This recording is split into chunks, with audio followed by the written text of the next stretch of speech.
All right, here got the notes for inverse functions. So like all operations have inverses, so addition is inverse of subtraction, multiplication, division, a root and an exponent. Functions themselves can also have inverses.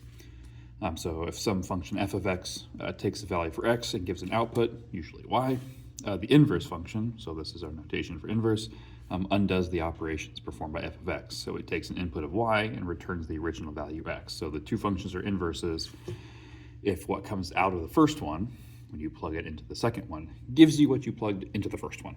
So they undo each other. So the input of a function is a value in the domain, the output is the range, so just reminders of definitions.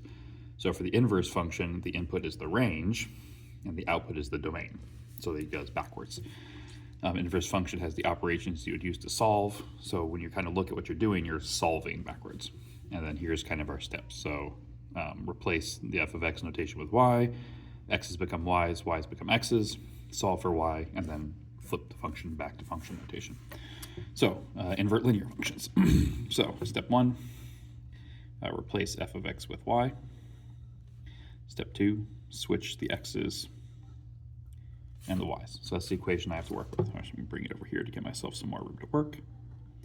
And then we just need to get y by itself. So I need to subtract the 16 across. So x minus 16 equals 4/3 y. Now, if your coefficient is a fraction, you have a couple ways you can get rid of it. Option 1 is break it apart. So multiply everything by 3 to get rid of 3 on the bottom, and then divide everything by 4 to get rid of the numerator. Or the faster way, to get rid of a fraction, you can multiply by its reciprocal, which is the same thing as dividing by a fraction. Because to divide by a fraction, you flip it over and multiply instead. So this 3/4 will distribute. So 3/4 x minus, it's going to end up being 12 equals y. So y is back by itself, and then we flip it back to function notation. So the inverse function is 4/3 x minus 12.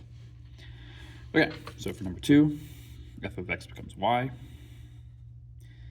Switch your variables, and then work on getting x or y by itself. So add 2 to both sides. So x plus 2 equals negative y. Divide by negative 1. Divide everything by negative 1.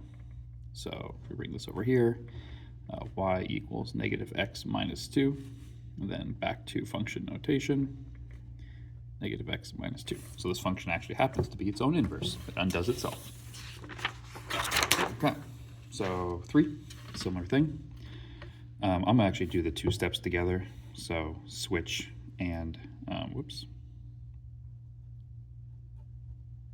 So I did the first 2 steps all at the same time. That becomes y, and then the variables trade. So subtract the 3. X minus 3 equals negative 3y. Then divide everything by negative 3. Now remember, there's a 1 in front of the x. So for that, you're going to have y equals negative 1/3 x. 1 divided by negative 3 is negative 1/3. That's going to be plus 1. And then back to function notation.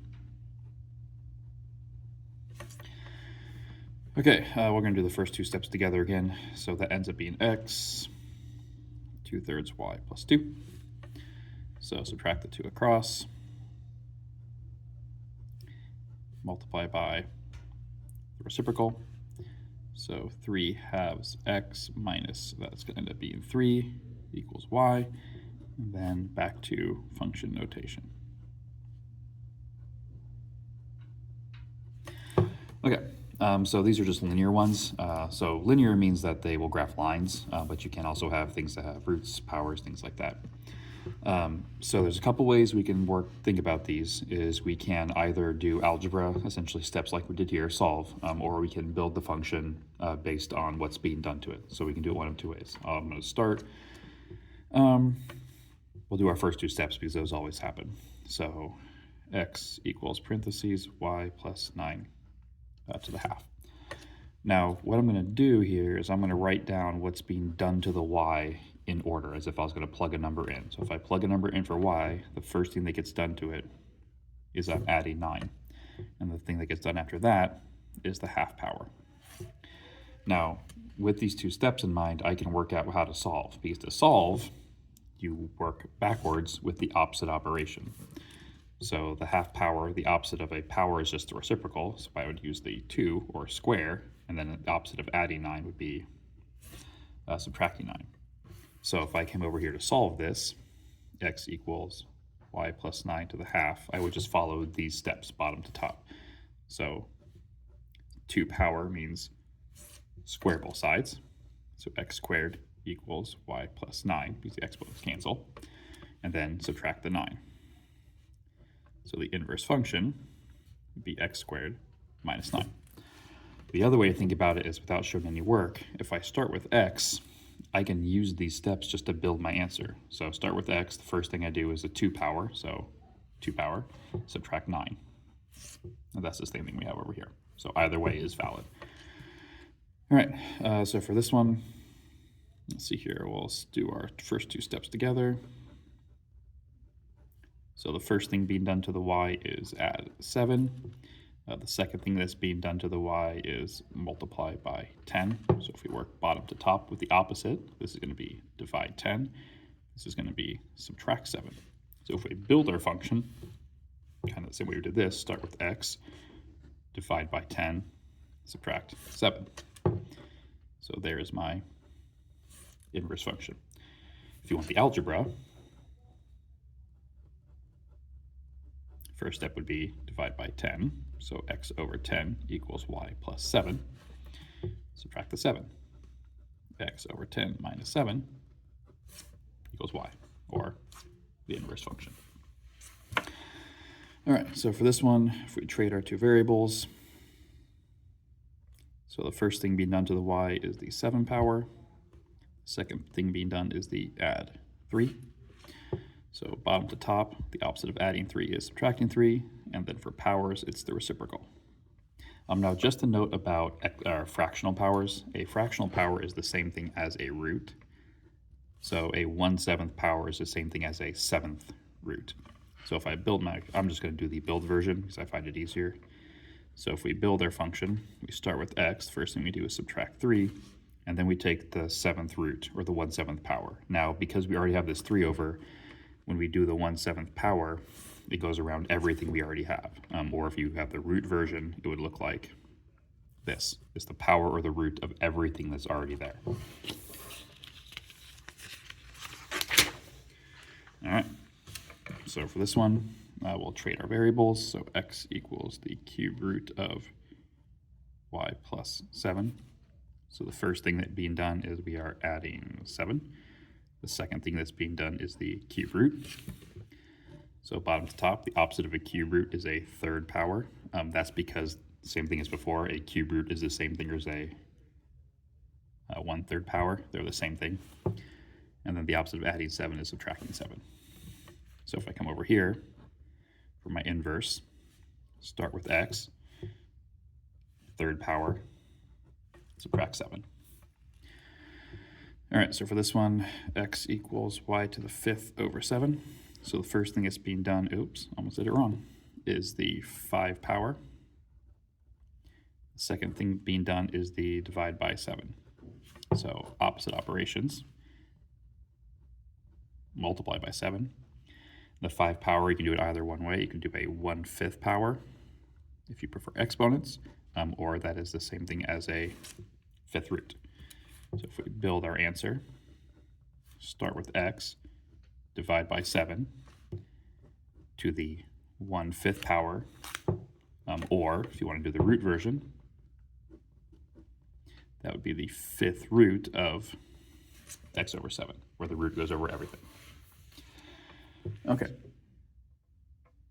so this one, so now we start actually getting more steps. So x equals the 5th root of y cubed over 9. So for this one, the first thing is the 3rd power. The second thing is the divide by 9, and this now has a 3rd step, and that is the 5th root. So bottom to top, opposite operations. The opposite of a 5th root is a 5th power. Opposite of dividing by 9 is multiplying by 9. The opposite of the 3rd power is either the 1/3 or the cube root. Your answers will probably have roots, so I'm going to start using roots instead of the fractional exponents. So we start with x to the 5th power times 9 cube root. All right, so let's see here. So x equals 3 cube root y plus 2. So first thing that's being done to the y is the add 2. Then we are doing the cube root. And then we are doing multiply by 3. So bottom to top, opposite operations. So divide by 3. Opposite of a root is the power, so third power. Opposite of adding 2 is subtracting 2. So to build our answer, we start with x. First thing is divide by 3. Third power, so it goes in parentheses because you have to put the 3 power on everything you already have, and then subtract 2. All right, last pair here. All right, so x equals parentheses y cubed plus 5 to the 1/5. So the first thing being done is the third power. Second thing being done is the add 5.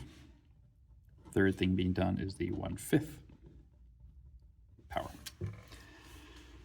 Okay, so bottom to top, opposite order. So yeah, reciprocal would be 5. To get rid of a 1/5 power, use a 5th power. Opposite of adding 5 is subtracting 5, and the third power is the cube root. So to build our answer, start with x, 5th power, subtract 5, cube root. All right, last one. So x equals 3 cube root y minus 5. So the first thing being done is the cube root, then the multiply by 3, then the subtract 5. Now remember, it's order of operations essentially is what you're working with, but it's also like if you want to think about if I'm going to plug a number in for y, if I'm going to do it each step individually in my calculator, what would that look like? So the first thing I would do is I'd do the cube root of the number, and then I would multiply that value by 3, and then I would subtract 5. So bottom to top, opposite order. So the opposite of subtracting 5 is adding 5, multiplying by 3 is dividing by 3, and the opposite of a root is its power. So the inverse function. So the first thing we're going to start with x. First thing is add 5. Divide by 3. Now, because we already have the plus 5, we divide everything we have by 3, so it all goes over 3. And then to the third power. Now, if you really make super duper dedicated, if you plug a number in for x here, so for example, if I plug 1 in, the cube root of 1 is 1. 1 times 3 is 3. 3 minus 5 is negative 2. So if I plug 1 in, I get negative 2 out. So if I come over here, if I plug negative 2 in, I should get positive 1 back out because they're inverses. They undo each other. So negative 2 plus 5 is 3. 3 divided by 3 is 1. 1 cubed is 1. So they are inverses. If I plug a number in for x in the original function, I get a y value out. If I take that y value and put it into the other equation, I get my original number back. And that brings us to the end of the section.